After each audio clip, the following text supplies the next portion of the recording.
তারা কিসের মেধাবী? তারা তো অশিক্ষিত, যারা সুপ্রিম কোর্ট জানে না। যারা তথাকথিত আন্দোলন করছে এদের বেশিরভাগই কিন্তু আপনার রাজাকারদের বংশধর। বাংলাদেশ ভালো লাগে না, পাকিস্তানে চলে যাও। এই মুহূর্তে নির্বাহী বিভাগের কোনো ক্ষমতা নেই কোনো সিদ্ধান্ত নেওয়ার। তাদের এজেন্ডা দেশকে পাকিস্তান বানানো, তাদের এজেন্ডা এই গণতান্ত্রিক সরকারের উৎখাত ঘটানো।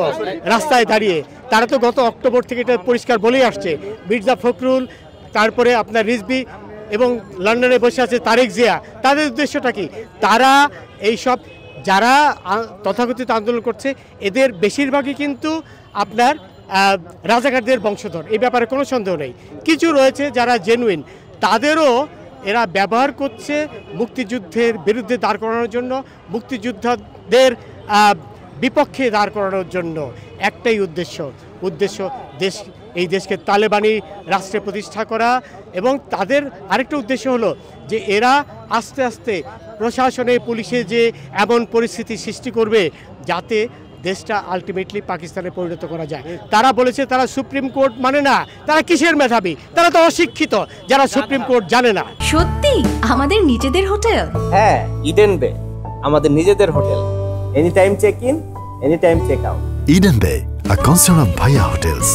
অবশ্যই গুরুত্বপূর্ণ। দেখুন, যারা মুক্তিযুদ্ধে গিয়েছিল সেদিন, তারা তো ভাবেনি আবার ফিরে আসবে, তারা ভাবেনি তারা জীবনে বেঁচে থাকবে।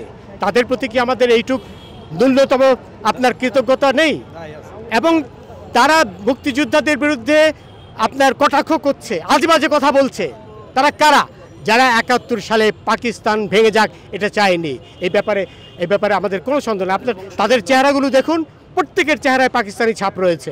তাদের বংশধরদের জন্য অবশ্যই কোটা প্রয়োজন রয়েছে।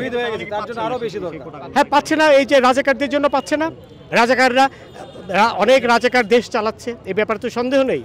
অনেক রাজাকার আপনার প্রশাসনে ঢুকে পড়েছে, পুলিশে ঢুকে পড়েছে, বিচার বিভাগে ঢুকে পড়েছে।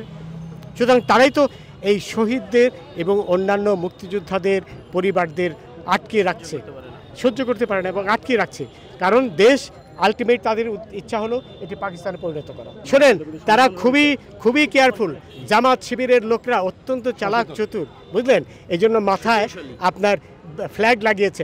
এই মাথার ফ্ল্যাগটা কোত্থেকে এসছে জানেন? বিএনপির এক মহিলা গান গায়, ওবায়দুল কাদের সাহেবের নিন্দা করে। এখান থেকে কিন্তু এটা তারা শিখেছে। তারা খুব সুকৌশলী, বুঝলেন? কারণ তারা জানে তারা যদি এই কৌশল অবলম্বন না করে মানুষ এদের টুটি চিপে ধরে খুব শেষ করে দেবে। তাদের বেশিরভাগই রাজাকারদের বংশধর।